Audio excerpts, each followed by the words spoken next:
bonjour, salutations. Aujourd'hui on se retrouve sur ma chaîne La Bibliothèque d'Ariel pour une nouvelle vidéo. Et c'est une vidéo un peu spéciale puisque c'est une FAQ, foire aux questions. Donc je vous ai laissé dans un petit encart sur Instagram me poser vos questions. Je l'ai fait en 2 fois pour que ceux qui l'avaient raté puissent me poser des questions. Et j'en ai eu quand même pas mal, donc je les ai divisées en 5 catégories. La première c'est lecture forcément, la deuxième c'est écriture, la troisième c'est études, la quatrième c'est YouTube, Insta, etc.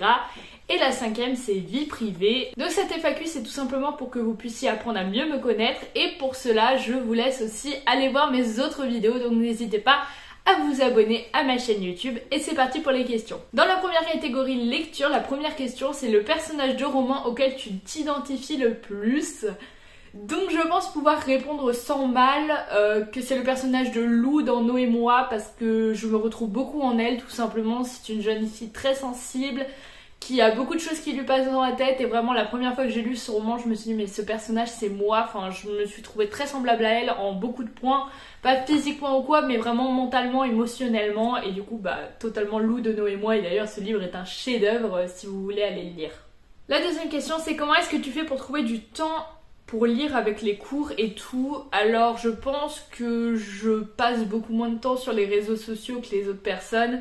C'est-à-dire que globalement je passe une demi-heure par jour sur Insta les jours de cours, mais pas tellement plus. Je vais pas passer 3-4 heures sur Instagram. Je n'ai pas TikTok qui est un réseau social où beaucoup de gens perdent du temps. Et à part ça, donc j'ai beaucoup de temps le soir. En fait, le soir, moi, quand j'ai fini mes révisions, mon travail, etc., qu'il est par exemple 21h ou 22h et que j'ai un peu de temps avant d'aller me coucher, je vais pas prendre mon téléphone et regarder une série. Je regarde très peu de séries, je vais plutôt lire un livre. Donc tout simplement, ça me dégage beaucoup de temps de pas vraiment regarder de séries. Enfin, j'en regarde très peu, mais j'en regarde celles que j'aime beaucoup, mais à part ça, pas vraiment. Je regarde des films mais seulement en travaillant, je passe pas énormément de temps sur Insta, donc tout simplement comme ça. Et sinon je lis beaucoup le week-end ou les jours où j'ai peu de cours, mais bien sûr il y a des jours où j'ai pas le temps, je suis humaine quand même. Donc par exemple cette année le mardi j'avais énormément de cours, je ne lisais jamais ce jour-là parce que c'était tout simplement impossible. Troisième question qui est un petit peu en rapport pour le coup, est-ce que ça t'arrive parfois de lire qu'une dizaine de pages par jour au lieu d'une centaine ? Bien sûr que ça m'arrive, je pense pour tout le monde personne ne lit toujours 100 pages par jour. Je lis énormément certains jours, c'est-à-dire que par exemple le dimanche quand j'ai pas trop de travail, il peut m'arriver de lire un livre de 500 pages. Il peut m'arriver des fois de ne pas lire de la journée ou de lire seulement 20-30 pages, je ne lis jamais une dizaine de pages parce que si je m'y mets c'est au moins pour lire 1 ou 2 chapitres, mais voilà. Et je pense que c'est normal, tout simplement. Faut pas croire tout ce qu'on montre en story sur Instagram, en fait, tout simplement. Moi, c'est vrai que quand je mets en story, je lis, c'est souvent parce que je sais que je vais faire une grosse session de lecture où je vais pas quitter mon livre pendant 1 ou 2 heures. Mais bien sûr, quand en 5 minutes dans la soirée, je prends mon livre et je lis un petit chapitre, je vous le mets pas sur Insta parce que c'est pas forcément très intéressant pour vous de voir que je suis passée de la page 112 à la page 122. Enfin, vous voyez ce que je veux dire. Et du coup, oui, forcément, ça m'arrive, comme tout le monde. C'est plutôt que moi, en fait, soit je ne lis pas de la journée, soit je fais une très grosse session lecture de plusieurs centaines de pages, mais je fais rarement des toutes petites sessions, j'aime pas particulièrement ça. Quelle est la qualité que tu recherches absolument dans un livre qui te pousse à le lire ? Alors moi, ce que j'attends d'un livre, c'est pas ce qui me pousse à le lire, mais plutôt ce que j'attends d'un livre, c'est qu'il me fasse oublier que je suis en train de lire, que je me crois vraiment dans le monde, dans l'histoire. Et ce que j'attends d'un livre, c'est qu'il me procure des émotions positives ou négatives, rire, larmes, joie, amour, etc. Je veux juste qu'un livre me procure des émotions et que ce soit autre chose que des mots inscrits sur le papier. Et c'est souvent ce qui fait un coup de cœur, en fait, c'est quand je me rends compte que je suis allée au-delà des mots dans ma lecture, j'ai surpassé tout ça, je suis allée à un moment où vraiment j'étais dans l'émotion. Et ça, c'est pour moi une bonne lecture. Ton genre de livre préféré, je sais pas si on peut vraiment appeler ça un genre à part entière, mais le young adulte, je l'ai vraiment découvert il y a en 2021, ce genre littéraire. Et c'est vraiment le genre qui me correspond le plus parce qu'il y a la dystopie young adulte, il y a les romances young adulte, il y a la science-fiction young adulte qui me correspondent énormément. Et sinon, je lis très peu d'un genre en particulier, genre je lis pas énormément de fantastique, pas énormément de science-fiction, de la romance un peu, mais pas tant que ça. Je lis surtout genre du young adulte en général et je pense que c'est vraiment ce qui me correspond. Et sinon aussi j'adore les livres drames, genre très tristes et tout. Enfin, je sais pas si c'est un genre, mais c'est ce que j'adore. La prochaine question c'est si on se réincarnait en livre, lequel voudrais-tu être? Je voudrais être le Petit Prince. J'ai beaucoup relu Le Petit Prince dans une période où j'étais pas forcément hyper bien. Mais ce livre est tellement poétique qu'en fait il m'a changé, il m'a fait grandir, il m'a fait évoluer. J'ai beaucoup lu quand j'étais petite, mais un des seuls livres dont je me souviens, c'est Le Petit Prince. Je me souviens être toute petite, être sur le canapé et le lire avec ma maman, buter un peu sur les mots. Et c'est un des seuls souvenirs de lecture que j'ai de mon enfance, alors que j'ai énormément lu dans mon enfance. Avant mes 14-15 ans, j'ai aucun souvenir de lecture, je ne sais pas pourquoi. Enfin, je me souviens que je lisais, mais j'ai pas de livre en particulier en tête. Mais Le Petit Prince, je m'en souviens beaucoup. Je sais pas quel âge j'avais quand je l'ai lu, j'imagine que je devais avoir 7-8 ans, je me vois très petite dans ma tête, mais je pense que j'avais quand même 7-8 ans et c'est vraiment un livre qui m'a marqué, donc je dirais Le Petit Prince de Antoine de Saint-Exupéry. Comment as-tu commencé à lire? La plupart des enfants commencent à lire en CP, mais j'ai pas commencé à lire en CP. Mon premier souvenir de lecture, c'est pas vraiment de la lecture, mais en gros mes parents m'ont toujours lu énormément de livres quand j'étais petite, et du coup forcément je regardais les pages avec eux, et un jour j'étais dans la rue, chez moi avec mes parents. Forcément, je devais avoir 4 ou 5 ans, je pense, et j'ai vu un panneau, et j'ai lu à haute voix ce qu'il y avait écrit sur ce panneau. Je crois qu'il y avait écrit conservatoire, si je me trompe pas, et ma mère a au début cru que je connaissais le panneau par cœur, parce qu'on passait souvent par là, mais j'ai commencé à lire ce qu'il y avait écrit sur les panneaux en dessous, et du coup elle a compris que je savais lire. Du coup, en fait, j'ai commencé à lire très subitement, sans faire exprès. En fait, on m'a pas appris, j'ai juste su le faire. Donc c'est comment j'ai commencé à apprendre à lire ça. Du coup après mes parents ils m'ont demandé si je voulais acheter une méthode de lecture et je voulais, donc ils m'en ont acheté une. Et du coup ça c'est mon premier souvenir de lecture, mais comme je vous le disais j'ai très peu de souvenirs de comment j'ai commencé à lire des livres. Et je sais juste que pendant que j'étais toute petite mes parents me lisaient toujours des livres, mais je me souviens pas moi mes premières lectures, enfin je me souviens des trucs qu'on lisait à l'école.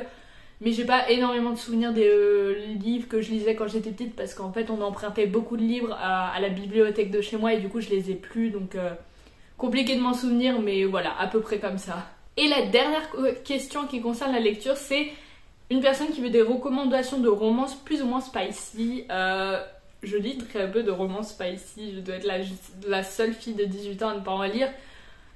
C'est pas déjà les romances. J'aime les romances quand il y a une autre histoire que la romance.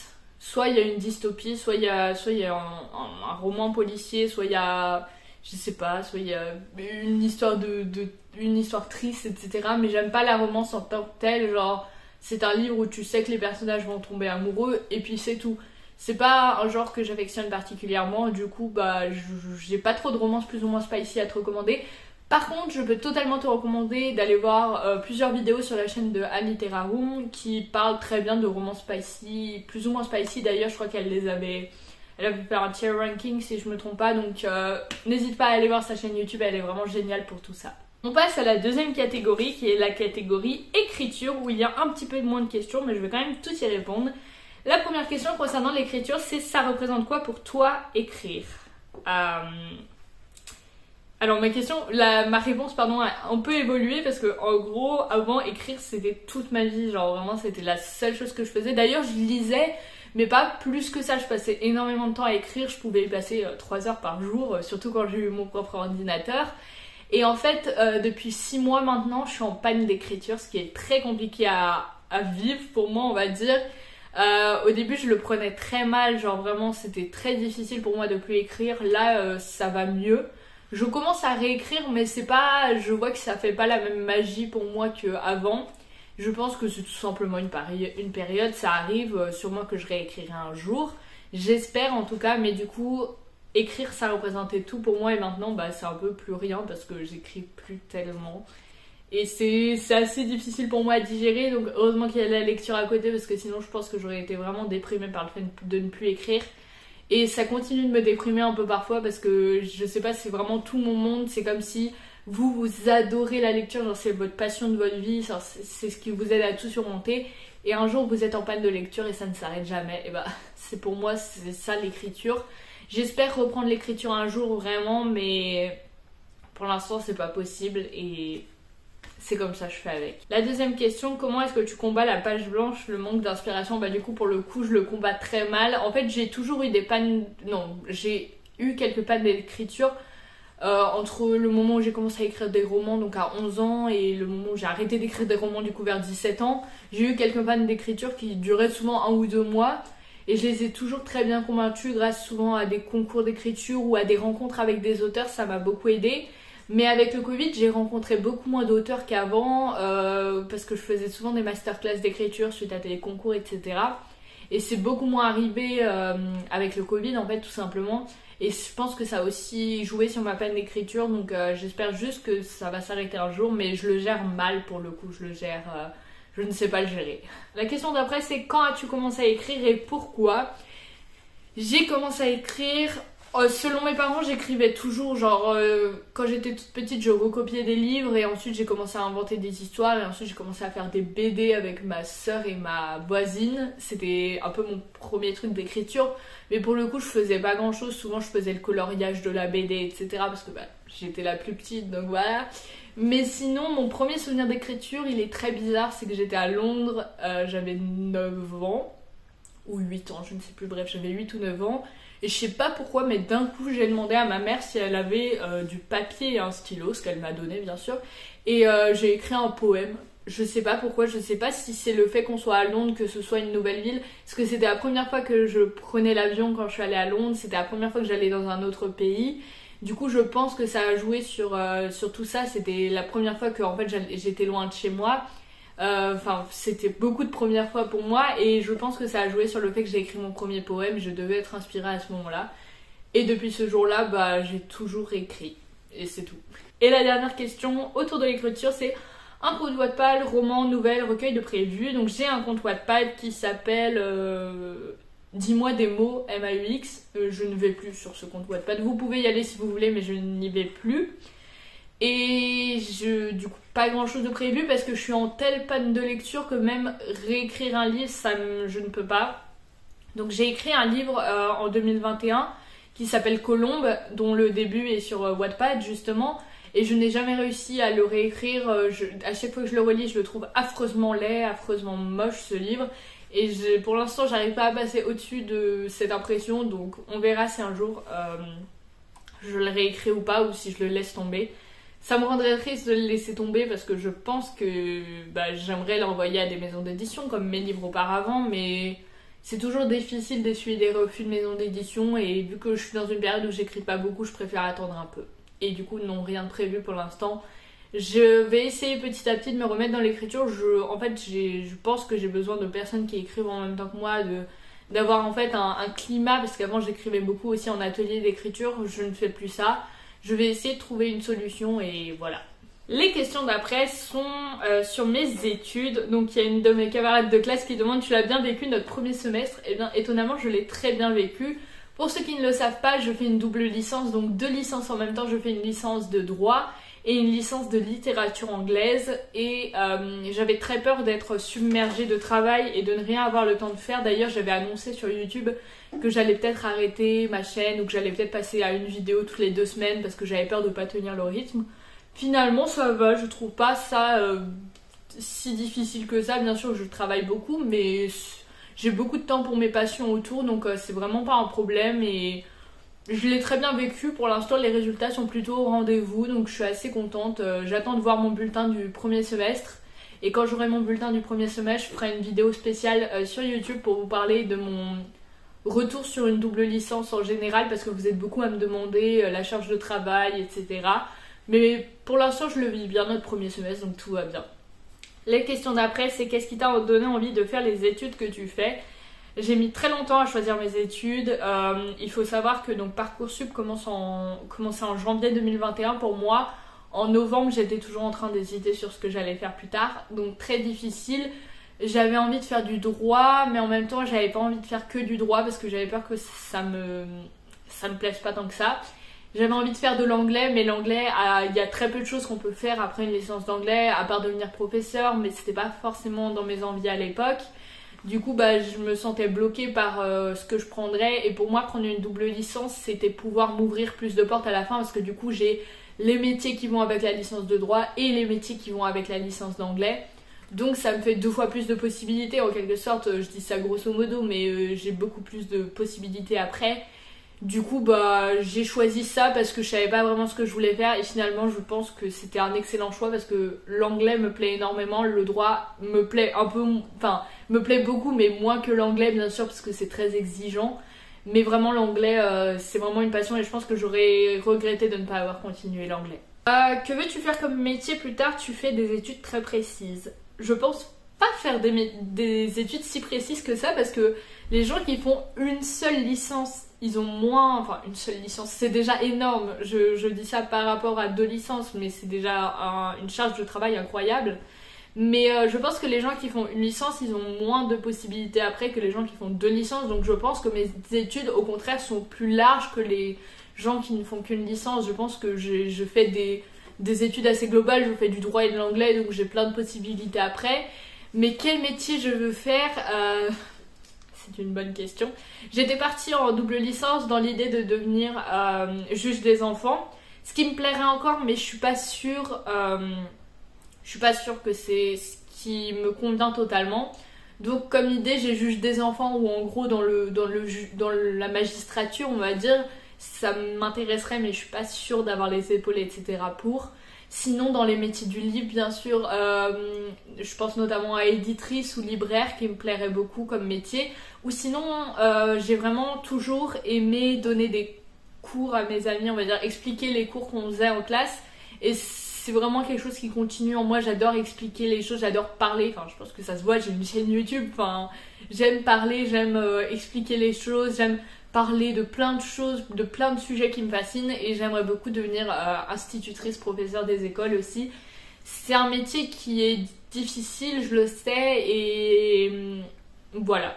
Trois champs qui m'attirent: le droit, les métiers du livre et devenir institutrice, et je verrai ce que je ferai à la fin de ma licence. Dans tous les cas, j'ai encore quelques années pour choisir, mais pour l'instant, je sais pas vers quoi j'irai si je devais prendre une décision maintenant.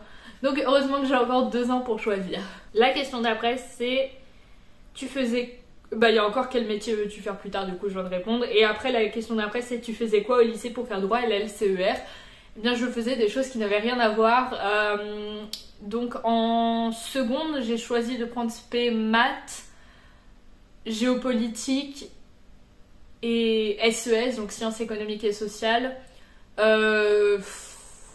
Je sais pas pourquoi.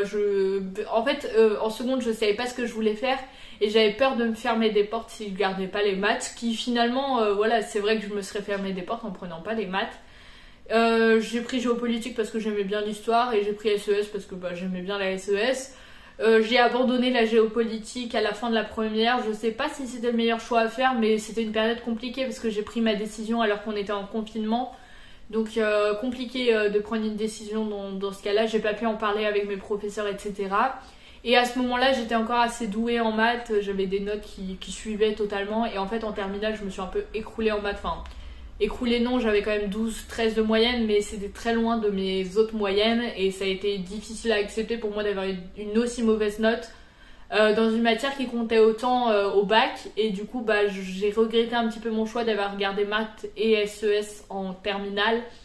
Si je pouvais tout refaire, je ne vais pas le faire, mais après je regrette pas tant que ça, mais j'aurais préféré faire autre chose. Si je pouvais revenir en arrière, je serais en première, je prendrais SES, anglais et philosophie, je pense. Ça serait très différent, mais je pense que ça m'aurait beaucoup plus plu.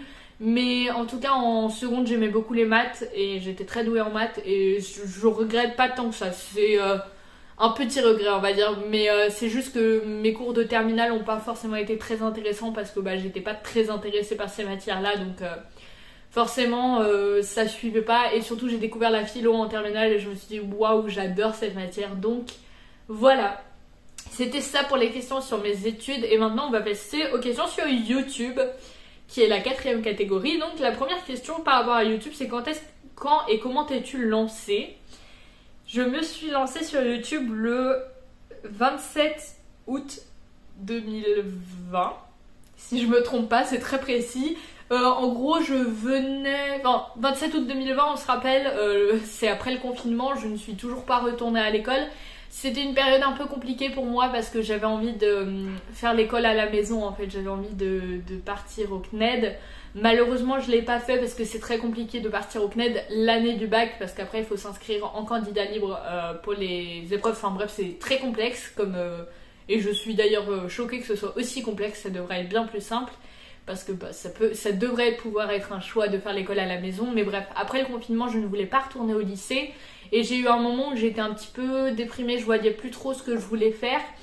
Et à ce moment-là, je sais pas, je m'ennuyais aussi. Et je me suis dit, tiens, si je tournais une vidéo sur ce livre que je viens de lire. Donc c'était Ce qu'il advint du sauvage blanc. Un livre que j'avais lu pour mon bac blanc de français, pour mon bac de français, pardon, que je n'ai pas pu passer. Donc aussi quelque chose de difficile d'avoir pas pu passer mon bac de français parce que j'avais pas des bonnes notes en français mais que j'aurais pu avoir des meilleures notes au bac. Enfin bref, très compliqué comme histoire.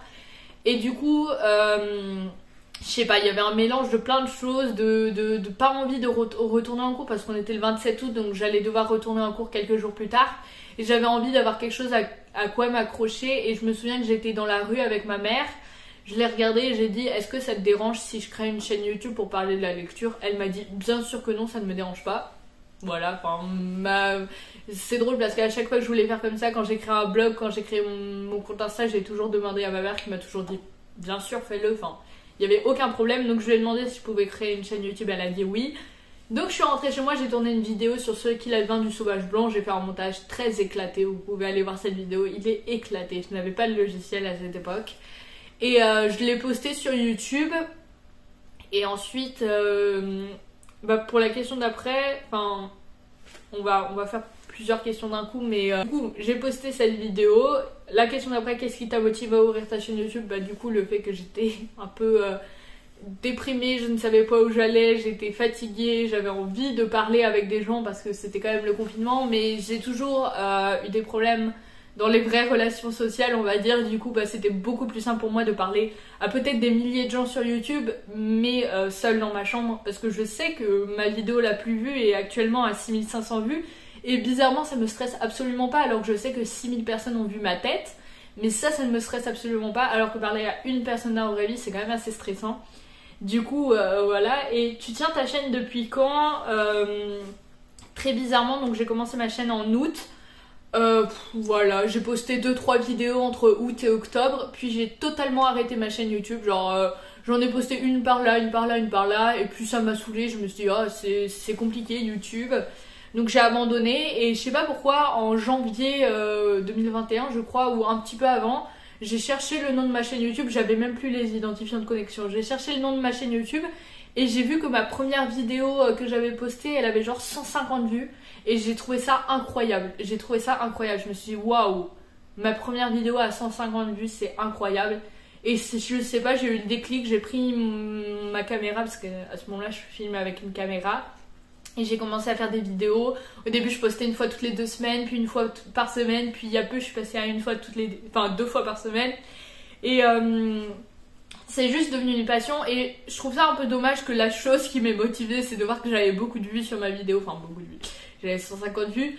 Mais je pense qu'en fait, tout simplement, j'avais besoin de me dire que je faisais les choses pour que quelqu'un les regarde et pour que j'ai de l'échange en fait. Parce que ce qui m'a plu, c'est qu'il y ait des commentaires, c'est que des gens regardent vraiment ce que je faisais. Parce que en fait, sinon, je me disais autant lire les livres, me faire un petit compte rendu avec moi-même. J'aime toujours parler seule.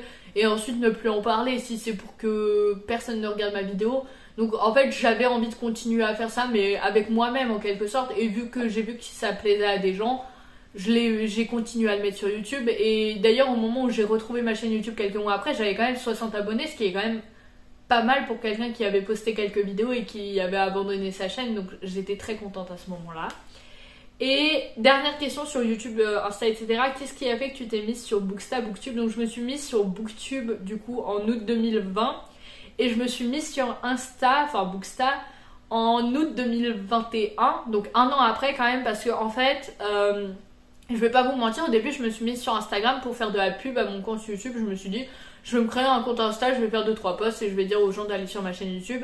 Et finalement j'ai découvert un tel univers sur Instagram que je ne le vois plus du tout comme ça. D'ailleurs je fais une fois par semaine à peu près de la pub pour ma chaîne YouTube. Enfin de la pub, je dis juste que j'ai posté une vidéo, mais je le vois plus du tout comme un tremplin pour ma chaîne YouTube. Les deux sont complémentaires pour moi maintenant et j'adore Insta, j'adore préparer des posts.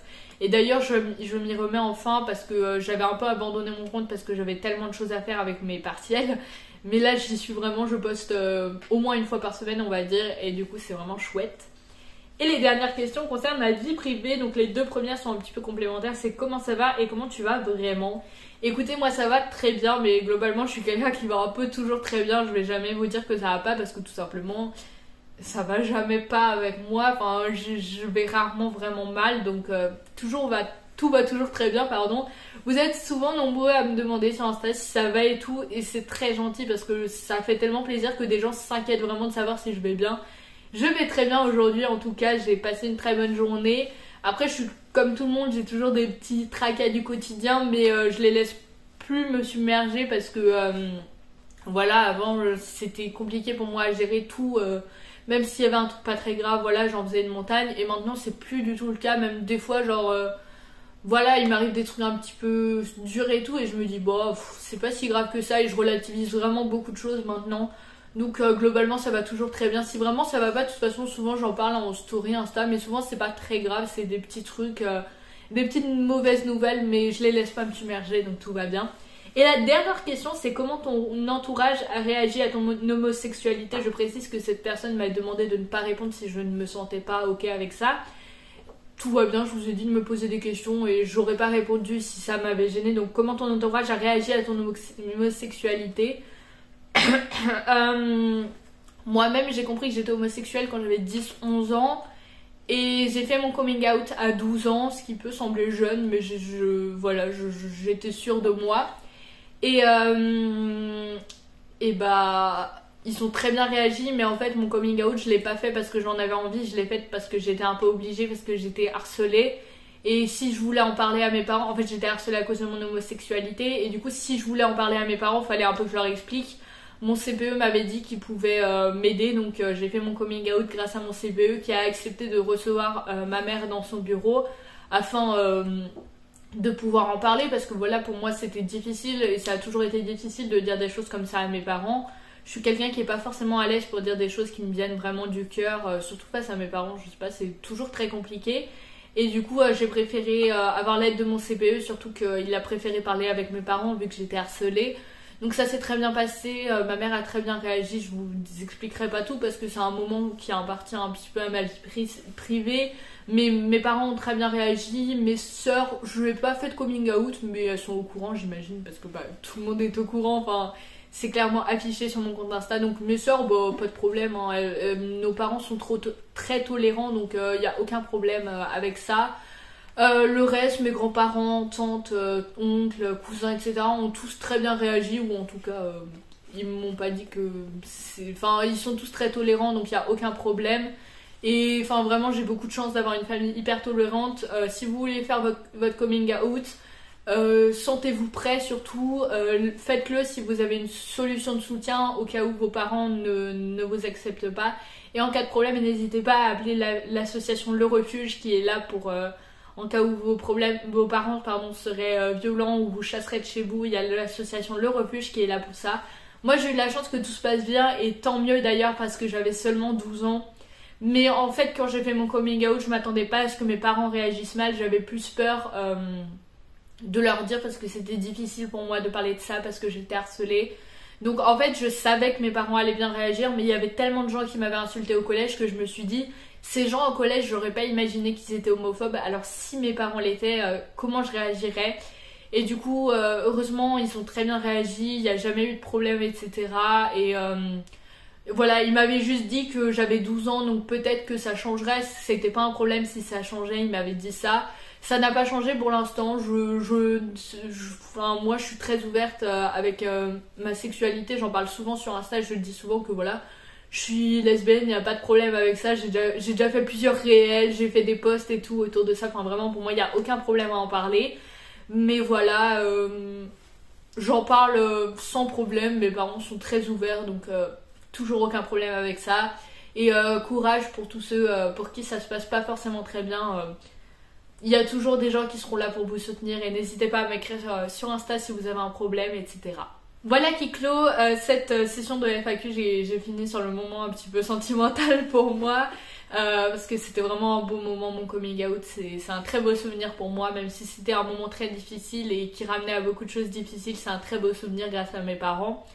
Et voilà, j'espère que cette vidéo vous a plu et que ça vous a permis de mieux me connaître. D'ailleurs, je vous en ai pas parlé, mais c'est la première vidéo que je tourne avec ce fond, qui est un fond en page de papier de livre, un livre très abîmé, ne vous en faites pas. Et j'espère que ça vous plaît, je trouve que ça allait bien avec ma chaîne YouTube et que ça faisait un fond un peu plus agréable que mon lit, qui n'était pas forcément un fond pour faire des vidéos. Et puis même en fait mon lit avait des poignées en bas et j'arrêtais pas de me les prendre dans le dos quand je tournais des vidéos, ce qui est très désagréable. Vous pouvez voir sur plusieurs vidéos que je suis assise d'une façon pas du tout normale, pas du tout agréable, parce que c'était pas très confortable, alors que là je suis beaucoup mieux, je suis sur un mur quoi. Et j'espère que cette vidéo vous a plu. Si c'est le cas, n'hésitez pas à mettre un like, à vous abonner à ma chaîne YouTube et à commenter. On vient de passer le cap des 400 abonnés au moment où je tourne cette vidéo. On est en début janvier pour vous faire un peu une idée. Et c'est tout simplement incroyable. J'arrive pas à y croire qu'on soit plus de 400. Mon goal pour 2022, c'est qu'on soit 500 sur ma chaîne YouTube. Et j'espère qu'on va y arriver, mais je crois en vous. Donc voilà.